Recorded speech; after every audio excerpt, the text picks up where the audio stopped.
Good morning from Yummy BTV. Wishing you all well, sending plenty of love your way as usual now.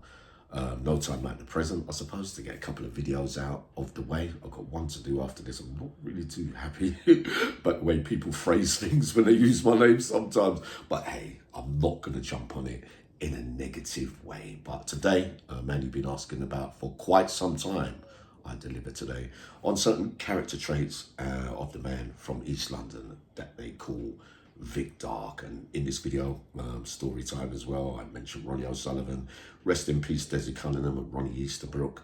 And we also talk about probably one of my bestest ever friends from Brixton, a living legend in the category A's, Anthony Bucky Powell, right? So a couple of others as well. So it gives you some rough insight as well, not that you needed to, into some of the places that I've had the misfortune to encounter during my institutional stays. And I always told you that I believe hand on heart that Long Larn was the most dangerous place that ever existed in England, right? Whether I loved it or not at certain times is, not without debate because of the way that I was doing my time at that time. But during this time, Vic Dark, right, now, he had suffered the loss of probably one of his bestest friends, Desi Cunningham, rest in peace. Now, a lot of people in the category A's always believed that Desi Cunningham died in mysterious circumstances, right? They said about the same about our Uncle Dave Croak as well.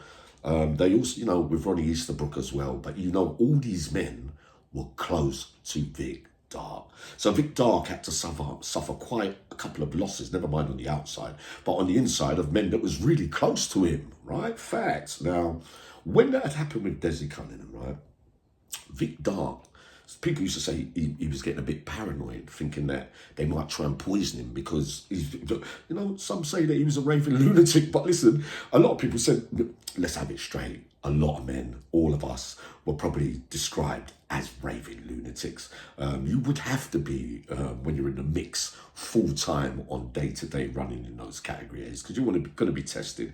You've got to be up for it every day once you set the stall out, right?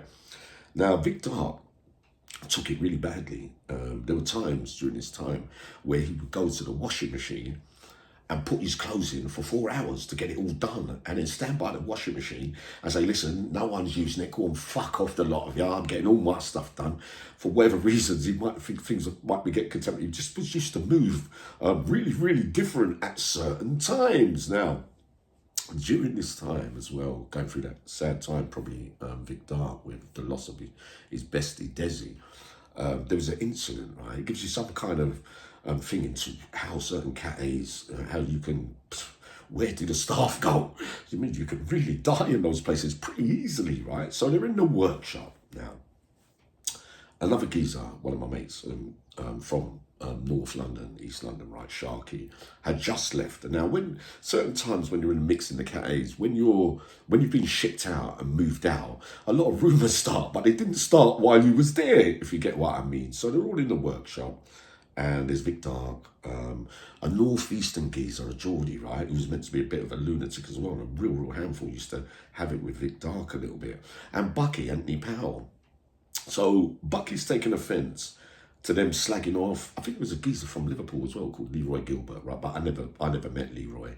Now, so Bucky, they're talking about Sharky, and Bucky's like, Sharky, so he's sticking up for Sharky, saying, well, why were you going to chat about the man and blah, well, while he's not here, like, which is a familiar theme, like I just said already. So it kicks off with Bucky and the northeastern Geordie. Vic Dark goes, hold on a minute, hold on, wait till we go back on there, we'll sort it all out. It would seem that Vic Dark, like Bucky, as as a jailmate, but the northeastern guy, he was a bit more closer to. He's probably running around for Vic Dark, to be honest, right? So when they got back to the wing, they put curtains up on the landings, on one particular landing, to block off so no one can see. So what, Vic Dark was a big organiser as well, proper old school.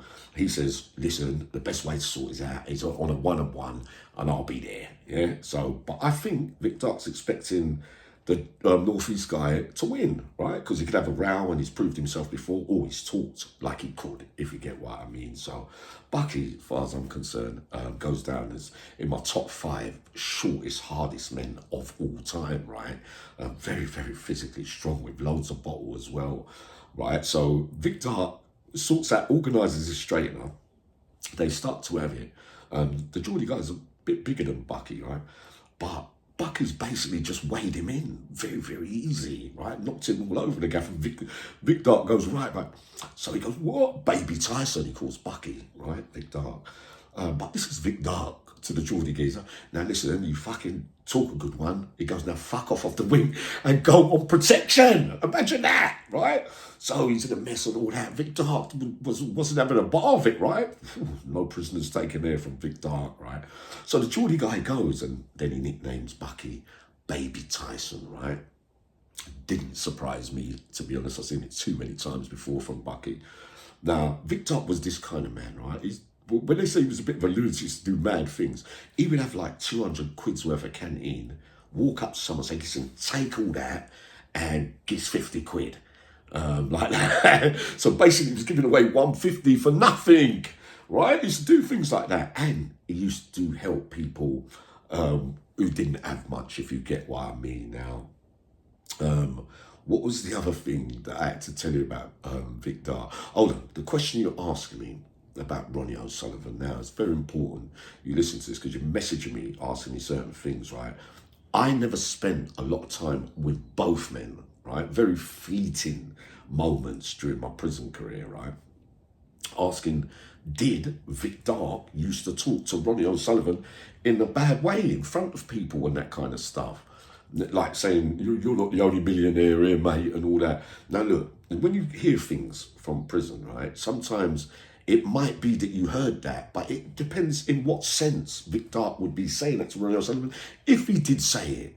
Yeah, because I would think he would be saying that in a joking way. A couple saying, nah, yeah, I mean, they never really got on. I never really saw that. I can't comment on that bit, and I find that a bit difficult to believe. Thinking Vic Dark might, respect Ronnie Osullivan to a certain extent and not really be belittling him in front of people. So no, that's not fact. I cannot clarify that. What I do know is that Ronnie Osullivan, when you used to see the certain geezers picking up butts on the floor and that kind of stuff, right? And people that didn't have much, Ronnie Osullivan would give them clothes and canteen for basically nothing. And I suppose the same could be said about Vic Dark, right? So that was those two things. Who was the other geezer? Yeah, so you got, what we're saying is basically Vic Dark, lost two probably legendary great mates stroke brothers of his in unforeseen circumstances in the category A's. But the reality is, you're asking me, was Vic Dark this, was he that, or was it this bit black? The reality is, could they say anything to Vic Dark? No. Did they say anything to Vic Dark in the category A's? No. Was Vic Dark a major player in true crime folklore from the category A's? Yes, I have to agree with all what I've seen and all the knowledge that I've got combined together. He had a massive say and was definitely, like you were saying, some of you, straight up and down and tell you straight to your face and that. So, yeah, I think if that answers some of those questions, I might have forgotten a little bit, but I'm coming up again in a minute, all right, with something else.